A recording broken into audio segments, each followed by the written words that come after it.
تاروں بھرے آسمان کی طرف نظر اٹھا کر دیکھیں، کیا کبھی آپ نے یہ سوچا ہے کہ جو آسمان ہم کو اس قدر پرسکون نظر آتا ہے، حقیقتاً وہ اوپر سے آنے والے پتھروں، چٹانوں اور انتہائی مہلک شعاؤں سے ہم کو دن رات بچانے میں مصروف رہتا ہے؟ یہ کس طرح ہوتا ہے؟ آئیے دیکھتے ہیں۔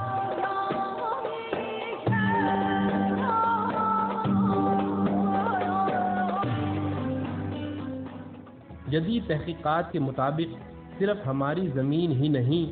بلکہ ہمارا پورا نظام شمسی اربوں کھربوں پتھروں اور چٹانوں کے بادلوں سے گھرا ہوا ہے، لیکن اصلاً ان پتھروں کو شہاب ثاقب کہا جاتا ہے۔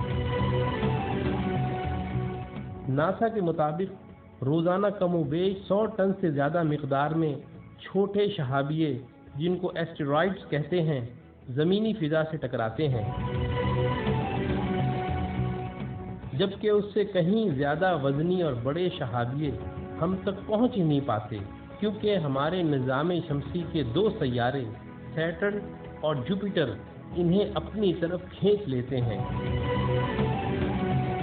اس کے نتیجے میں ان سیاروں کے گرد پتھروں اور چٹانوں کے عظیم ہالے بن گئے ہیں۔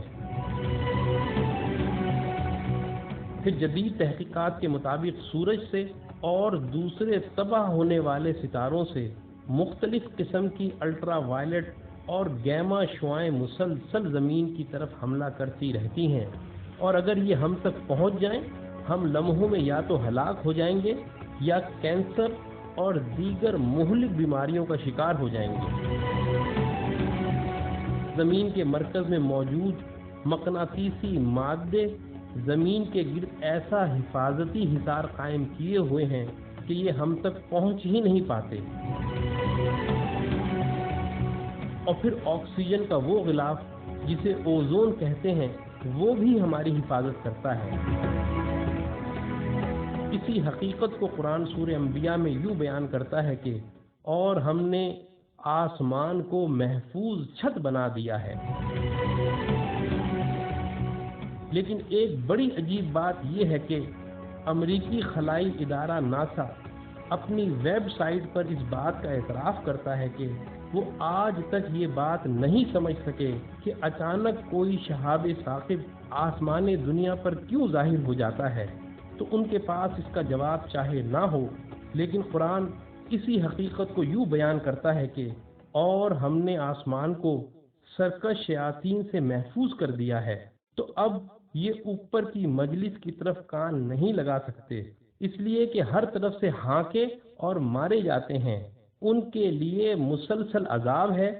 تاہم اگر کوئی ان میں سے کچھ لے اڑے تو ایک روشن شہابیہ اس کا پیچھا کرتا ہے۔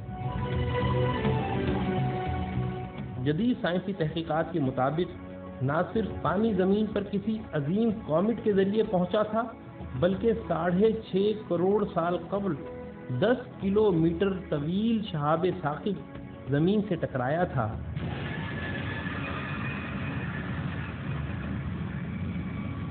جس نے ڈائنوسارز کی پوری نسل ختم کر دی تھی۔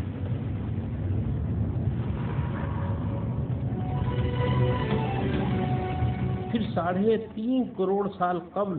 ایک برفانی کومیٹ زمین سے ٹکرایا تھا، جس سے برفانی دور یعنی آئس ایج کا آغاز ہوا تھا۔ پھر قرآن قوم لوط کی تباہی کی وجہ بتاتے ہوئے سورہ ہود میں یوں بیان کرتا ہے کہ پھر جب ہمارے فیصلے کا وقت آ پہنچا تو ہم نے قوم لوط کی بستی کو تلپٹ کر دیا اور اس کے اوپر کنکر کے پتھروں کی مسلسل بارش کی۔ پھر ابھی 1908 میں 50 میٹر طویل چٹان سائبیریا کے جنگلات میں گری تھی، لیکن اس سے کوئی انسانی جانوں کا نقصان نہیں ہوا۔ وہ اس لیے کہ قرآن سورہ رعد میں یوں فرماتا ہے کہ اس کے آگے اور پیچھے اللہ کے چوکیدار ہیں جو اللہ کے حکم سے اس کی حفاظت کرتے رہتے ہیں۔